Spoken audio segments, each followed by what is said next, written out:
Хүмүүс чинь нэг тийм төрийн үйлчилгээний одоо хяналт, шалгаалт, зөвшөөрлийг холын гэж боддог штэ. Энэ яг ямар байсан бэ таны хувьд? Үнэхээр хэлбэр амар байсан. Энийг яаж онлайнаар ингэж авах вэ гэдгийг би нөгөө учрал сайд одоо ингээ онлайнаар авдаг болсон, хэлбэр болсон гэсэн мэдээг үзээд тэгээд шууд орж шалгаж утсан. Тэгээд бүрдүүлэх материалуудыг бөглөөл өгсөн.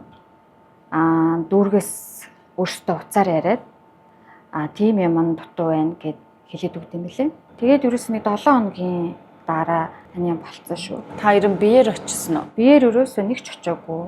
Сайн байцгаана уу? Тэгэхээр зүүн дөрвөн зам тэнд харагдаж байна. Ийшээ офицер явна. Яг энэ цэг дээр энэ барилгын нэг давхарт Kai нэртэй бяцхан кофе шоп нэгдээд байна. Мэдээж бизнесийнхээ эхлэх зөвшөөрлийг лиценз CGM-ээс авсан байна. Kai кофе шопын үүсгэн байгуулагч Баццэг намайг дотор хүлээж байгаа. Ороод бяцхан яриа өрнүүлцгээе.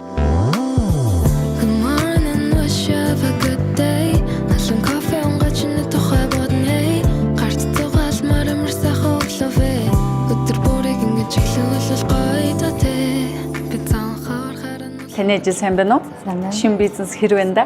Яжгүй шүү. Ягаад кофе шопныхэр болчихв? Ер нь кофенд их туртай өөрөө. За.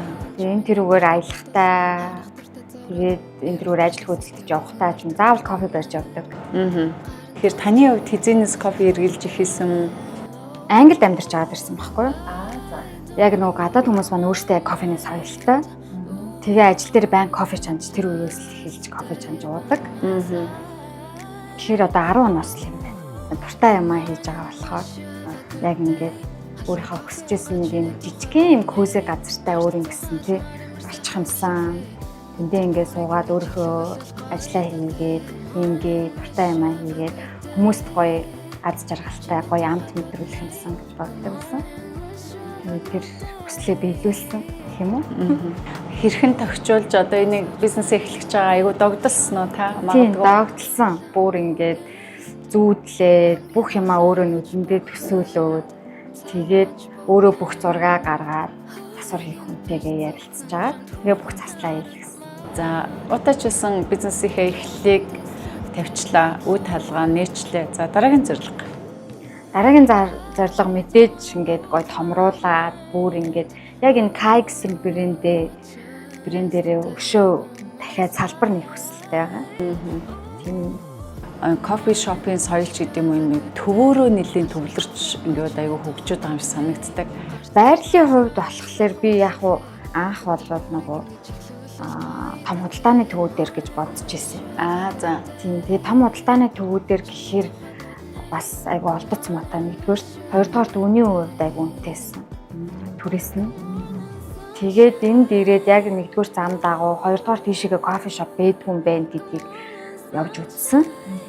Ер нь энэ тэрүүгээр явхлаар яг хотын төвдөө ингээд голчлон кофе шопод амар илбэг байдаг хэрнээ жоохон ингээ гараа явчихаар олддгүй байхгүй кофе шоп.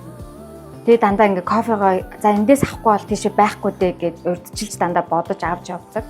Тэгээ яг нэгдүгээр тэрээс тэгэл энд ирээд яг ингээд нээж эхлээд яс ч хүмүүсээ юу ямар гоё юм бэ эндтэй кофе шоп байдгүй штэ гэл амар баярлаж хүлээж авсан.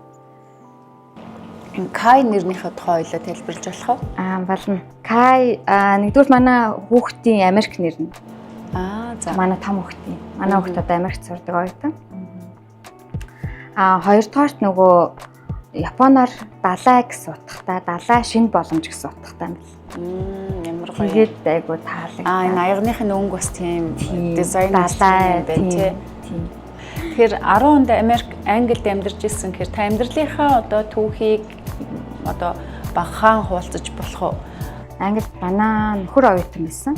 Тэгээ би сургуулаа төгсчөөд араас нь очиод 1 жил амьдарсан. Жил гарan амьдарсан.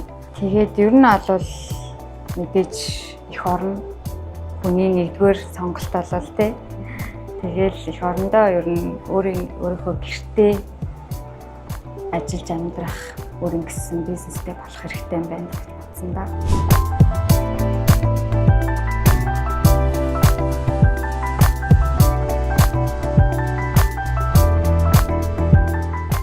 Та бүхэндээ Kai Coffee Shop-оос бяцхан сурвалжлагыг бэлтгэн хүргэлээ. Kai гэдэг нь Японоор далай шинэ боломж гэсэн үг юм байна.